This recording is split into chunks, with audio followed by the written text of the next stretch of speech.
منٹو کا مشہور افسانہ توبہ ٹیک سنگھ۔ بٹوارے کے 2-3 سال بعد پاکستان اور ہندوستان کی حکومتوں کو خیال آیا کہ اخلاقی قیدیوں کی طرح پاگلوں کا تبادلہ بھی ہونا چاہیے، یعنی جو مسلمان پاگل ہندوستان کے پاگل خانوں میں ہیں انہیں پاکستان پہنچا دیا جائے، اور جو ہندو اور سکھ پاکستان کے پاگل خانوں میں ہیں انہیں ہندوستان کے حوالے کر دیا جائے۔ معلوم نہیں یہ بات معقول تھی یا غیر معقول، بہرحال دانش مندوں کے فیصلے کے مطابق ادھر ادھر اونچی سطح کی کانفرنسیں ہوئیں اور بالآخر ایک دن پاگلوں کے تبادلے کے لیے مقرر ہو گیا۔ اچھی طرح چھان بین کی گئی، وہ مسلمان پاگل جن کے لواحقین ہندوستان ہی میں تھے وہیں رہنے دیے گئے تھے، جو باقی تھے ان کو سرحد پر روانہ کر دیا گیا۔ یہاں پاکستان میں چونکہ قریب قریب تمام ہندو سکھ جا چکے تھے، اسی لیے کسی کو رکھنے رکھانے کا سوال ہی نہ پیدا ہوا۔ جتنے ہندو سکھ پاگل تھے سب کے سب پولیس کی حفاظت میں بارڈر پر پہنچا دیے گئے۔ ادھر کا معلوم نہیں، لیکن ادھر لاہور کے پاگل خانے میں جب اس تبادلے کی خبر پہنچی تو بڑی دلچسپ چہمے گوئیاں ہونے لگی۔ ایک مسلمان پاگل جو 12 برس سے ہر روز باقاعدگی کے ساتھ زمیندار پڑھتا تھا، اس سے جب اس کے ایک دوست نے پوچھا، مولوی صاحب یہ پاکستان کیا ہوتا ہے، تو اس نے بڑے غور و فکر کے بعد جواب دیا، ہندوستان میں ایک ایسی جگہ ہے جہاں استرے بنتے ہیں۔ یہ جواب سن کر اس کا دوست مطمئن ہو گیا۔ اسی طرح ایک سکھ پاگل نے ایک دوسرے سکھ پاگل سے پوچھا، سردار جی ہمیں ہندوستان کیوں بھیجا جا رہا ہے، ہمیں تو وہاں کی بولی نہیں آتی۔ دوسرا مسکرایا، مجھے تو ہندوستوڑوں کی بولی آتی ہے، ہندوستانی بڑے شیطانی اکڑ اکڑ پھرتے ہیں۔ ایک دن نہاتے نہاتے ایک مسلمان پاگل نے پاکستان زندہ باد کا نعرہ اس زور سے بلند کیا کہ فرش پر پھسل کر گرا اور بے ہوش ہو گیا۔ بعض پاگل ایسے بھی تھے جو پاگل نہیں تھے، ان میں اکثریت ایسے قاتلوں کی تھی جن کے رشتہ داروں نے افسروں کو دے دلا کر پاگل خانے بھجوا دیا تھا کہ پھانسی کے پھندے سے بچ جائے۔ یہ کچھ سمجھتے تھے کہ ہندوستان کیوں تقسیم ہوا ہے اور یہ پاکستان کیا ہے، لیکن صحیح واقعات سے وہ بھی بے خبر تھے۔ اخباروں سے کچھ پتہ نہیں چلتا تھا اور پہرہ دار سپاہی ان پڑھ اور جاہل تھے، ان کی گفتگوؤں سے بھی وہ کوئی نتیجہ برآمد نہیں کر سکتے تھے۔ ان کو صرف اتنا معلوم تھا کہ ایک آدمی محمد علی جناح ہے جس کو قائد اعظم کہتے ہیں، اس نے مسلمانوں کے لیے ایک علیحدہ ملک بنایا ہے جس کا نام پاکستان ہے۔ یہ کہاں ہے اور اس کے متعلق وہ کچھ نہیں جانتے تھے۔ یہی وجہ ہے کہ پاگل خانے میں وہ سب پاگل جن کا دماغ پوری طرح معاف نہیں ہوا تھا اس مخمصے میں گرفتار تھے کہ وہ پاکستان میں ہیں یا ہندوستان میں۔ اگر ہندوستان میں ہیں تو پاکستان کہاں ہے؟ اگر وہ پاکستان میں ہیں تو یہ کیسے ہو سکتا ہے کہ وہ کچھ عرصہ پہلے یہیں رہتے ہوئے بھی ہندوستان میں تھے؟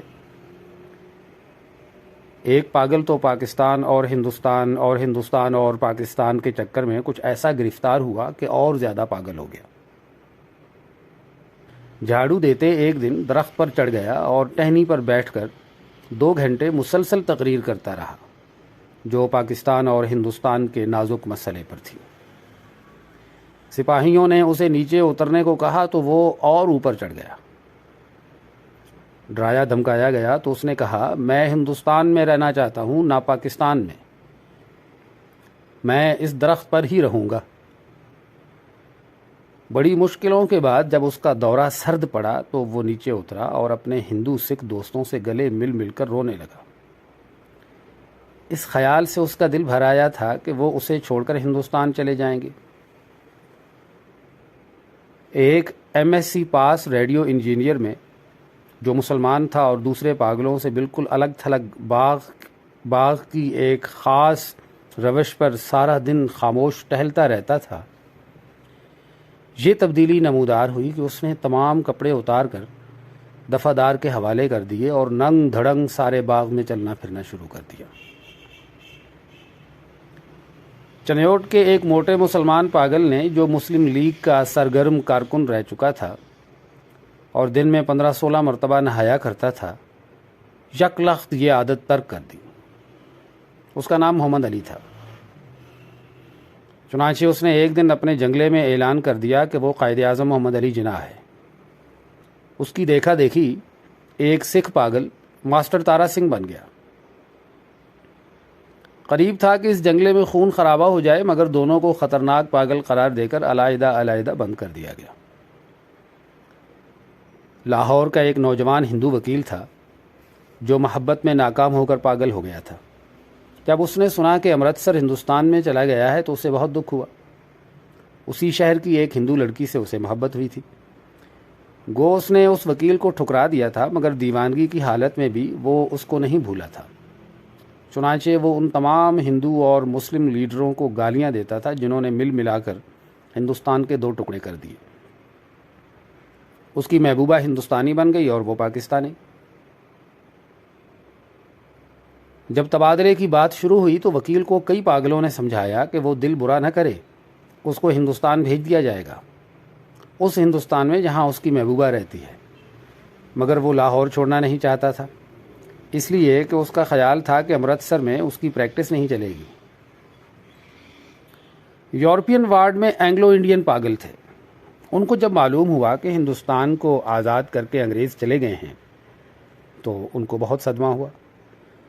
وہ چھپ چھپ کر گھنٹوں آپس میں اس اہم مسئلے پر گفتگو کرتے رہتے کہ پاگل خانے میں اب ان کی حیثیت کس قسم کی ہوگی، یورپین وارڈ رہے گا یا اڑا دیا جائے گا، بریک فاسٹ ملا کرے گا یا نہیں، کیا انہیں ڈبل روٹی کے بجائے بلڈی انڈین چپاتی تو زہر مار نہیں کرنا پڑے گی۔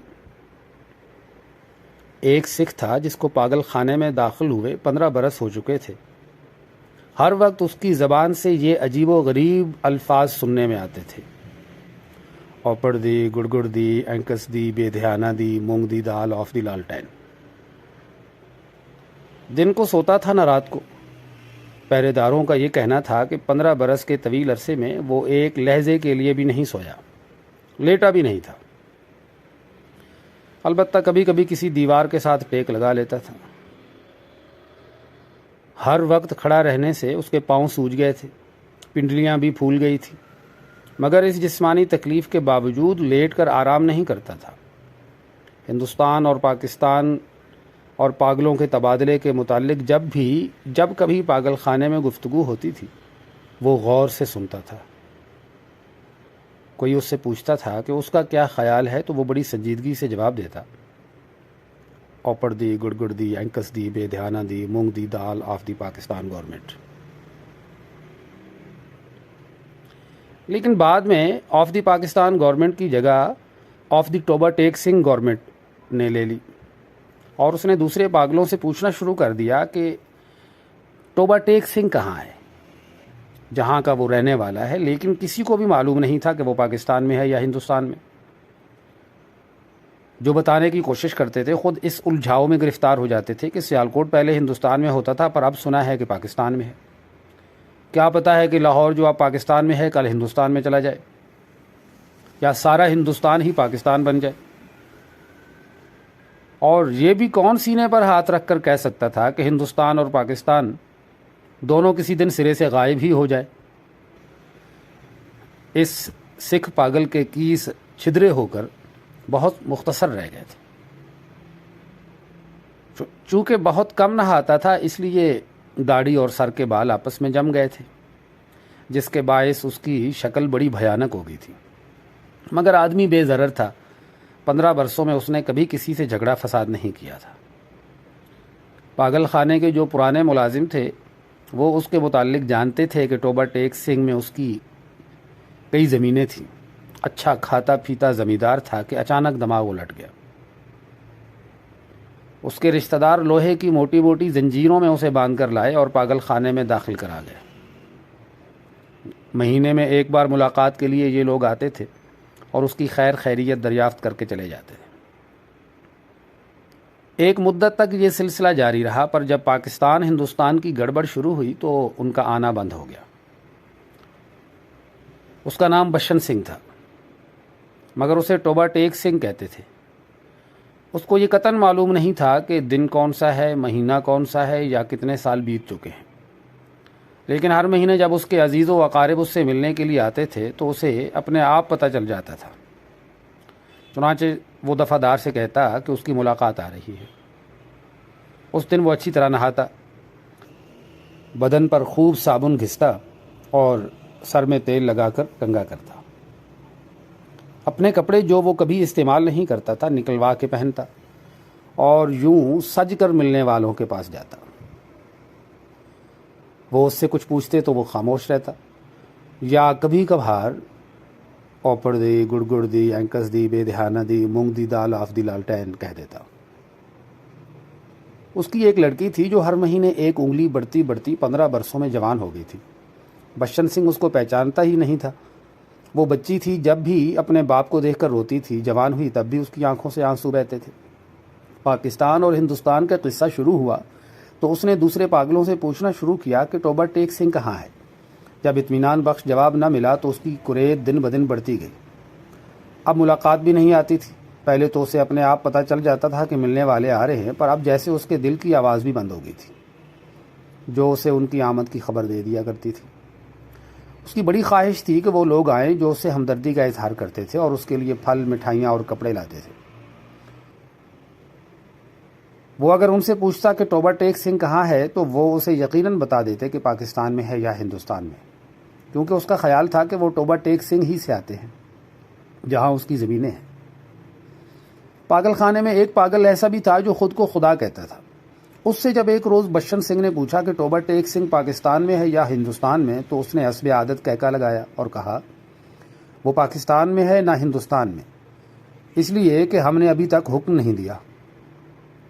بشن سنگھ نے اس خدا سے کئی مرتبہ منت سماجت سے کہا کہ وہ حکم دے دے تاکہ جھنجھٹ ختم ہو، مگر وہ بہت مصروف تھا، اس لیے کہ اسے اور بے شمار حکم دینے تھے۔ ایک دن تنگ آ کر وہ اس پر برس پڑا۔ اوپڑ دی، گڑ گڑ دی، اینکس دی، بے دھیانہ دی، moong the dal of واہے grow G the Khalsa and واہے گرو جی کی فتح، جو بولے سو نہال، ست سری اکال۔ اس کا شاید یہ مطلب تھا کہ تم مسلمان کے خدا ہو، سکھوں کے خدا ہوتے تو ضرور میری سنتے۔ تبادلے سے کچھ دن پہلے ٹوبہ ٹیک سنگھ کا ایک مسلمان جو اس کا دوست تھا ملاقات کے لیے آیا۔ پہلے وہ کبھی نہیں آیا تھا۔ جب بشن سنگھ نے اسے دیکھا تو ایک طرف ہٹ گیا اور واپس جانے لگا، مگر سپاہیوں نے اسے روکا۔ یہ تم سے ملنے آیا ہے، تمہارا دوست فضل دین ہے۔ بشن سنگھ نے فضل دین کو ایک نظر دیکھا اور کچھ بڑبڑانے لگا۔ فضل دین نے آگے بڑھ کر اس کے کندھے پر ہاتھ رکھا۔ میں بہت دنوں سے سوچ رہا تھا کہ تم سے ملوں، لیکن فرصت ہی نہ ملی۔ تمہارے سب آدمی خیریت سے ہندوستان چلے گئے۔ مجھ سے جتنی مدد ہو سکی میں نے کی۔ تمہاری بیٹی روپ کور، وہ کچھ کہتے کہتے رک گیا۔ بشن سنگھ کچھ یاد کرنے لگا۔ بیٹی، روپ کور۔ فضل دین نے رک رک کر کہا، ہاں وہ بھی ٹھیک ٹھاک ہے، ان کے ساتھ ہی چلی گئی ہے۔ بشن سنگھ خاموش رہا۔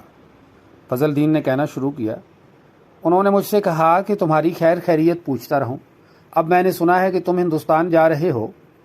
بھائی بلبیر سنگھ اور بھائی بدھاوا سنگھ سے میرا سلام کہنا، اور بہن امرت کور سے بھی۔ بھائی بلبیر سنگھ سے کہنا فضل دین راضی خوشی ہے۔ 2 بھوری بھینسیں جو وہ چھوڑ گئے تھے ان میں سے ایک نے کٹا دیا ہے اور دوسری ٹی ہوئی تھی، پر وہ 6 دن کی ہو کر مر گئی ہے۔ اور میرے لائق جو خدمت ہو کہنا، میں ہر وقت تیار ہوں، اور یہ تمہارے لیے تھوڑے سے مرنڈے لایا ہوں۔ بشن سنگھ نے مرنڈوں کی پوٹلی لے کر پاس کھڑے سپاہی کے حوالے کر دی اور فضل دین سے پوچھا، ٹوبہ ٹیک سنگھ کہاں ہے؟ فضل دین نے قدرے حیرت سے کہا، کہاں ہے؟ وہیں ہے جہاں تھا۔ بشن سنگھ نے پھر پوچھا، پاکستان میں یا ہندوستان میں؟ ہندوستان میں۔ نہیں پاکستان میں۔ فضل دین بوکھلا سا گیا۔ بشن سنگھ بڑبڑاتا ہوا چلا گیا۔ اوپڑ دی، گڑ گڑ دی، اینکس دی، بے دھیانہ دی، moong the dal of Pakistan and Hindustan of the در فٹے منہ۔ تبادلے کی تیاریاں مکمل ہو چکی تھیں۔ ادھر سے ادھر اور ادھر سے ادھر آنے والے پاگلوں کی فہرستیں پہنچ گئی تھیں۔ اور تبادلے کا دن بھی مقرر ہو چکا تھا۔ سخت سردیاں تھیں جب لاہور کے پاگل خانے سے ہندو سکھ پاگلوں سے بھری ہوئی لاریاں پولیس کے محافظ دستے کے ساتھ روانہ ہوئیں۔ متعلقہ افسر بھی ہمراہ تھے۔ واگا کے بارڈر پر طرفین کے سپرنٹینڈنٹ ایک دوسرے سے ملے اور ابتدائی کارروائی ختم ہونے کے بعد تبادلہ شروع ہو گیا، جو رات بھر جاری رہا۔ پاگلوں کو لاری سے نکالنا اور ان کے دوسرے افسروں کے حوالے کرنا بڑا کٹھن کام تھا۔ بعض تو باہر نکلتے ہی نہیں تھے، جو نکلنے پر رضامند ہوئے تھے ان کو سنبھالنا مشکل ہو جاتا تھا، کیونکہ ادھر ادھر بھاگ اٹھتے تھے۔ جو ننگے تھے ان کو کپڑے پہنائے جاتے، وہ پھاڑ کر اپنے تن سے جدا کر دیتے۔ کوئی گالیاں بک رہا ہے، کوئی گا رہا ہے، آپس میں لڑ جھگڑ رہے ہیں، رو رہے ہیں، بلک رہے ہیں، کان پڑی آواز سنائی نہیں دیتی تھی۔ پاگل عورتوں کا شور و غوغا الگ تھا، اور سردی اتنی کڑاکے کی تھی کہ دانت سے دانت بج رہے تھے۔ پاگلوں کی اکثریت اس تبادلے کے حق میں نہیں تھی، اس لیے کہ ان کی سمجھ میں نہیں آتا تھا کہ انہیں اپنی جگہ سے اکھاڑ کر کہاں پھینکا جا رہا ہے۔ وہ چند جو کچھ سوچ سمجھ سکتے تھے، پاکستان زندہ باد اور پاکستان مردہ باد کے نعرے لگا رہے تھے۔ 2-3 مرتبہ فساد ہوتے ہوتے بچا، کیونکہ بعض مسلمانوں اور سکھوں کو یہ نعرہ سن کر طیش آ گیا تھا۔ جب بشن سنگھ کی باری آئی اور واگا کے اس پار متعلقہ افسر اس کا نام رجسٹر میں درج کرنے لگا تو اس نے پوچھا، ٹوبہ ٹیک سنگھ کہاں ہے، پاکستان میں یا ہندوستان میں؟ متعلقہ افسر ہنسا، پاکستان میں۔ یہ سن کر بشن سنگھ اچھل کر ایک طرف ہٹا اور دوڑ کر اپنے باقی ماندہ ساتھیوں کے پاس پہنچ گیا۔ پاکستانی سپاہیوں نے اسے پکڑ لیا اور دوسری طرف لے جانے لگے، مگر اس نے چلنے سے انکار کر دیا۔ ٹوبہ ٹیک سنگھ یہاں ہے، اور زور زور سے چلانے لگا، اوپر دی، گڑ دی، اینکس دی، بے دھیانہ دی، moong the dal of Toba take Singh and Pakistan. اسے بہت سمجھایا گیا کہ دیکھو اب ٹوبہ ٹیک سنگھ ہندوستان میں چلا گیا ہے، اگر نہیں گیا تو اسے فوراً وہاں بھیج دیا جائے گا، مگر وہ نہ مانا۔ جب اس کو زبردستی دوسری طرف لے جانے کی کوشش کی گئی تو وہ درمیان میں ایک جگہ اس انداز میں اپنی سوجی ہوئی ٹانگوں پر کھڑا ہو گیا جیسے اب اسے کوئی طاقت وہاں سے نہیں ہلا سکے گی۔ آدمی چونکہ بے ضرر تھا، اس لیے اسے مزید زبردستی نہ کی گئی، اس کو وہیں کھڑا رہنے دیا گیا اور تبادلے کا باقی کام ہوتا رہا۔ سورج نکلنے سے پہلے ساکت و صامت بشن سنگھ کے حلق سے ایک فلک شگاف چیخ نکلی۔ ادھر ادھر سے کئی افسر دوڑے آئے اور دیکھا کہ وہ آدمی جو 15 برس تک دن رات اپنی ٹانگوں پر کھڑا رہا تھا، اوندھے منہ لیٹا ہے۔ ادھر خاردار تاروں کے پیچھے ہندوستان تھا اور ادھر ویسے ہی تاروں کے پیچھے پاکستان۔ درمیان میں زمین کے اس ٹکڑے پر، جس کا کوئی نام نہیں تھا، ٹوبہ ٹیک سنگھ پڑا تھا۔